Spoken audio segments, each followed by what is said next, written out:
কি গো বউ, কোথায় গেলে? জলদি করে দুটো খাবার নিয়ে এসো তো। সেই সকালবেলা তো না খেয়ে জমিতে কাজ করতে চলে গেছি। এখন যে খিদে জ্বালায় পেটের ভেতরে ছুঁচো দৌড়াচ্ছে। উফ, এখন যে একদমই ভালো ঠেকছে না গো, জলদি করে এসো তো।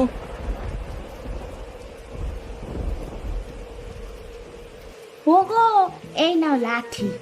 এই লাঠি দিয়ে তোমার পেটের ছুঁচোটাকে মেরে ফেলো তো দেখি। নইলে যে ছুঁচোটা তোমার পেটে থাকলে আরো ক্ষতি করবে, তাই না গো? হায় রে পোড়া কপাল, এ আমি কি বউ বিয়ে করেছি গো!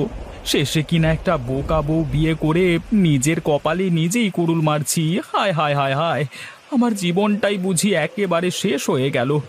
এই বোকা বউকে নিয়ে আমি কিভাবে সংসার করব, কে জানে বাবা। ওগো, আমি আবার কি করেছি গো? তুমি এত রেগে যাচ্ছ কেন?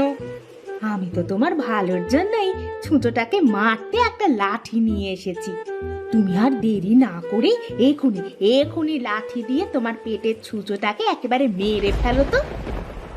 লাঠি দিয়ে আমার পেটে ছুঁচো মারতে হবে না গো। ওই লাঠি দিয়ে আমার মাথায় একটা বাড়ি দাও, আমি মরে যাই। হায় রে, পেটের খিদের জন্য আমি কথার কথা বলেছি, পেটের ভেতরে ছুঁচো দৌড়াচ্ছে, আর তুমি কিনা সেই ছুঁচো মারতে লাঠি নিয়ে এসেছো। তো ছাতা, আমি আর বাড়িতেই থাকবো না, আমি এই গেলাম।